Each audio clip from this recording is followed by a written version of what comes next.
я же родилась на Украине, в Киевской области, и как бы у нас вышивка, как бы там очень традиционное искусство, и по сей день им занимается. Мама мне вышивала вышитые сорочки. Смотрела на нее, мне тоже хотелось попробовать. И с поддержки родителей, получается, как бы вышивка. Вот с 6 лет уже я этим занимаюсь. Поступила на факультет искусств, а там уже выбрала направление художественная вышивка и ткачество. И на тот момент у нас был педагог Заирова Физия Рустемовна. Она мне предложила поучаствовать в выставке «Крымский стиль», который организовал Мамут Чурлу. И это был какой 2005 год, если я не ошибаюсь.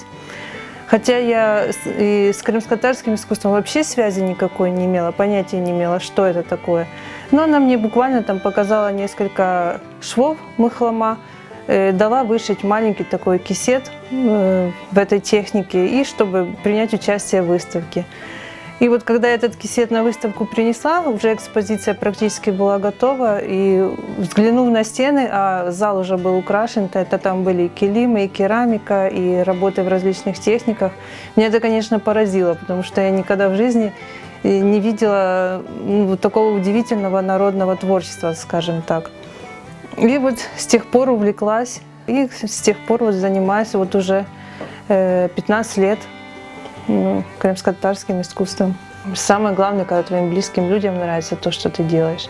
Конечно же, не все родственники понимают мое увлечение крымско-татарским искусством, потому что я сама украинка, и для всех удивительно, почему именно в этой сфере я работаю. Ну, как бы это мое, уже от этого никуда не деться. Крымско-татарское искусство – это что-то вот совсем другое, да? Что-то для меня вот такое удивительное, необычное, чего я раньше не видела. Поэтому, наверное, вот люблю я это.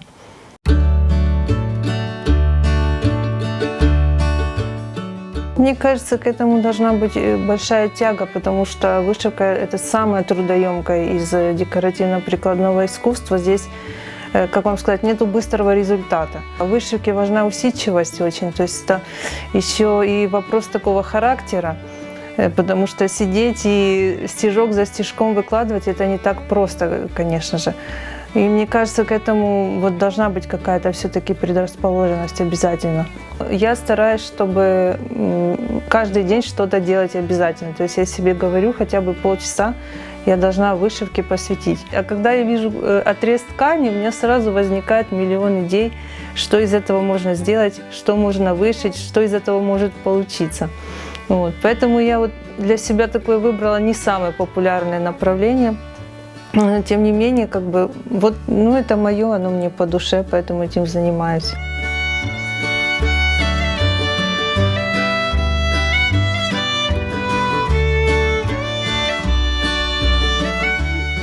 Мне больше всего в вышивке нравится смотреть, как заполняется вот пустой отрез ткани. Вот, как это потихоньку, стежок за стежком заполняется вот это вот пространство. Вот есть просто однотонная цветная плоскость, ты туда начинаешь как мазки наносить разноцветные кусочки. Мне вот нравится смотреть на это.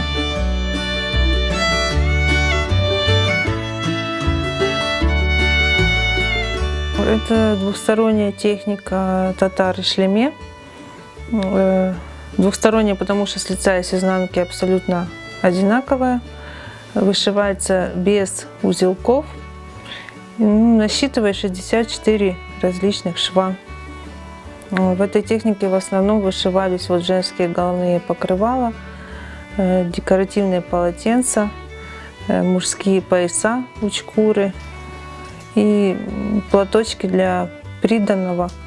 Ну, то есть те изделия, где с лица и с изнанки должен быть рисунок совершенно одинаков. Ну, мне кажется, такой техники ни у одного народа нет, вот двухсторонней именно, чтобы была. Нравится тем эффектом, который получается после того, как ты вышьешь, да, смотришь, а не можешь отличить изнанку от лица, то есть абсолютно одинаково. Но это и сложная техника, потому что здесь надо считать нити, основы обязательно, то есть вышивка идет по счету нитей. Ну, мне, наверное, нравится тот смысл, который заложен во всех орнаментах. То есть это не просто какие-то там условные изображения цветов, да, скажем так, растений или архитектуры. То есть каждый мотив, он с собой несет какое-то значение.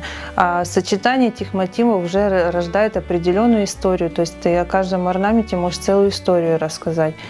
Вот это, наверное, и завораживает, и больше всего нравится в крымско-татарском орнаменте особенно.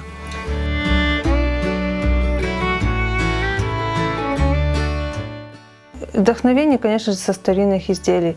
То есть, если я задалась целью создать эскиз, например, вот для панно, я первым делом на компьютере просматриваю все те фото с музейных коллекций, которые у меня есть. Смотрю старинные изделия, потом обязательно делаю зарисовки. То есть, как это делали мастера в древности. А потом уже из этих зарисовок стараюсь вот какую-то композицию составить. Ну, а потом цветовое решение уже само приходит. Ну, когда есть уже небольшой эскиз, то можно приступать и за большую работу. Больше всего, конечно, я люблю декоративные панно, потому что это всегда такие изделия масштабные. И в них много цвета, что мне нравится. И вот они такие позитивные, я надеюсь, у меня получается. Во всяком случае, те, кто видит, их всегда говорят, что работы очень позитивные.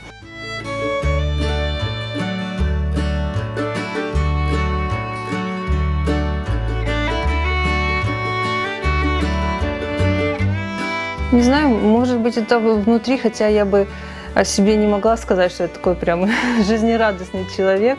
Вот. Ну, видимо, внутри меня вот это вот сидит такой позитивный настрой, я всегда во всем вижу только хорошее. Вот. И чтобы вокруг не случилось, и в любом человеке только хорошее стараюсь видеть, только лучшие черты. Может быть, поэтому у меня и работы такие, в работах это все у меня выходит. Вот позитивное настроение мое.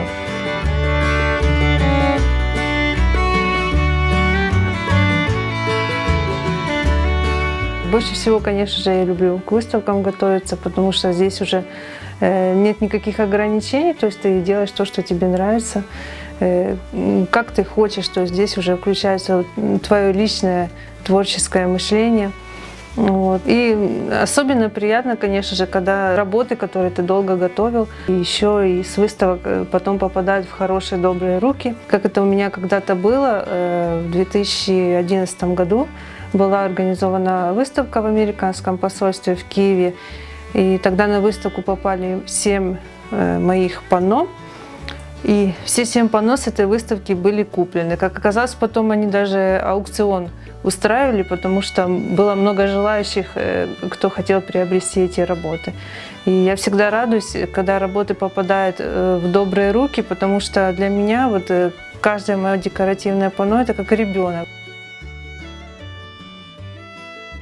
Любой художник хочет какое-то влияние на зрителя оказать, да, своими работами. Вот. Ну, мне просто хочется, чтобы люди, глядя на мои работы, просто радовались, заряжались позитивной энергетикой.